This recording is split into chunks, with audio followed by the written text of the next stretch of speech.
Hello everybody, how's it going? I am having an excellent morning and I really wanted to take a few minutes to connect with you all and talk about the difference between being an empath and empathy, okay? Empathy is the highest feeling that human beings can have, okay? We know about frequency. We're talking about energy, okay?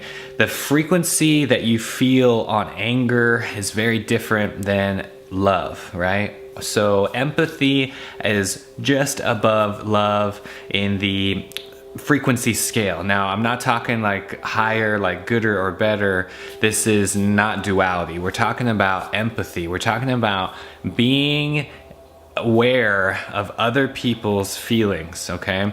And that's empathy. If I have, my cousin that just got in a car accident and oh my gosh, what happened? That's empathy.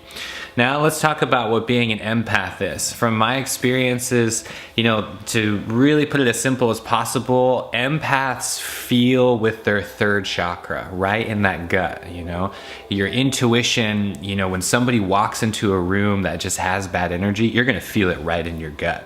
So that's probably the biggest difference between just feeling empathy and being an empath. So I can tell you many stories. One, growing up, into this, I was probably 8 years old, and I remember going out to this little pizza joint with my aunt, and there was like a real argument happening with this couple in the aisle, and I felt everything. I was trembling, I was nervous, I was getting anxiety, and I felt this just core, right in the core of my stomach, just something heavy, and this knot was turning.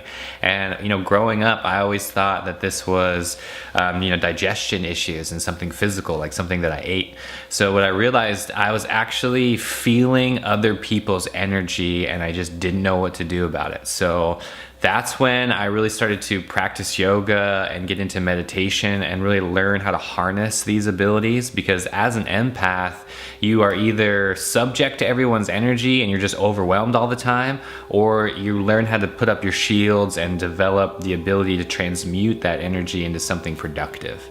So that's really the biggest thing here. If you have empathy and maybe you're on the plant-based train, or you're vegan because of you feel good that you're helping animals, all that stuff is beautiful. I'm talking about being an empath. I'm talking about seeing auras. I'm talking about the ability to have color recognition on everything. I'm talking about how you can see thoughts, hear colors. I'm talking about the senses themselves, okay? We have actual senses that are not activated yet, and it's because of our programming. So you have to remember that we live in a world that is not benefiting from empaths, right? We live in a world that wants to keep us controlled and just manipulated in order to serve somebody else's agenda. So it's time to let go of all that and break through that power and get connected with your true self.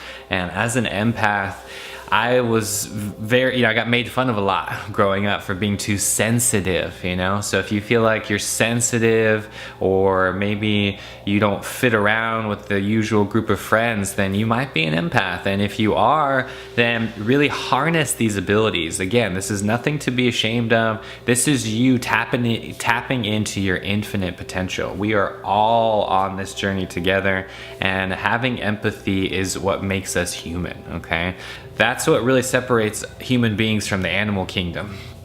And yes, different animals like dolphins, we all experience death and suffering, and we know what that is. I'm talking about real empathy. So as an empath, again, the biggest difference is your solar plexus, right here in that third chakra. You will feel energy when someone enters the room. You will feel their energy, and you will have to do something about it. And that's the thing. You will learn very quickly how to transmute that energy into something positive, or you're simply going to suffer.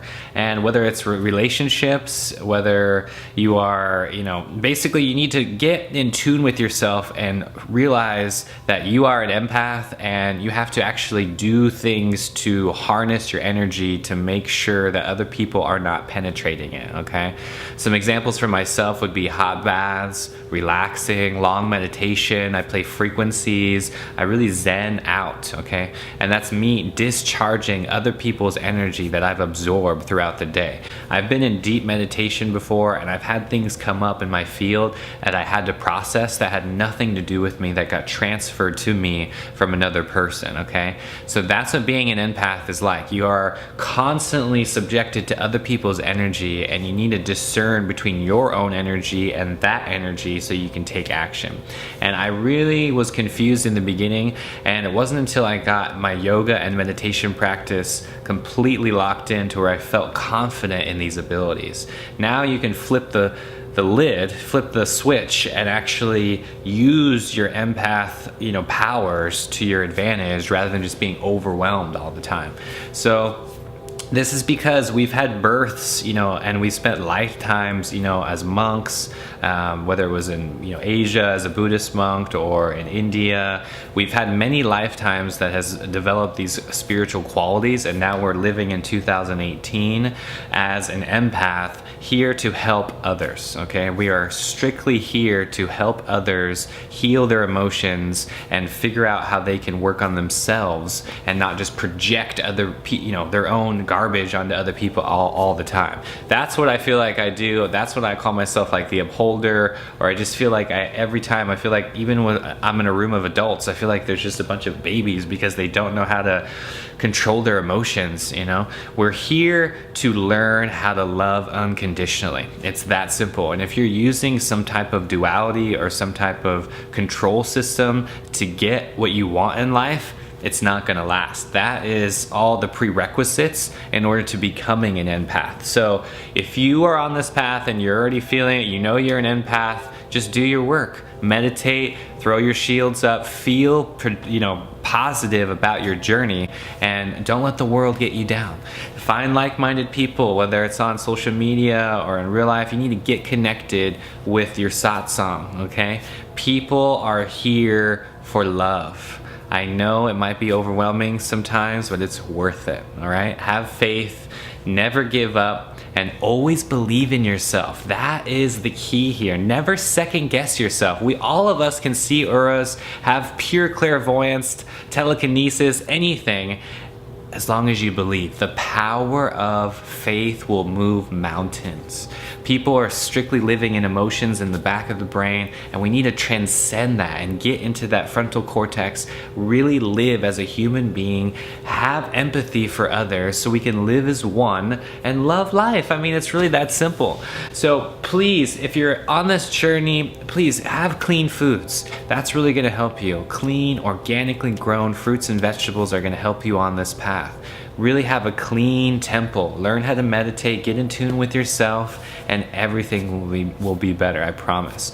And if you want to learn more about how to, develop these abilities and channel the energy up the spine, check out my Patreon account. I'm posting videos there every single week. So patreon.com/theinfinitecup. I hope you guys enjoyed this beautiful day. Many blessings.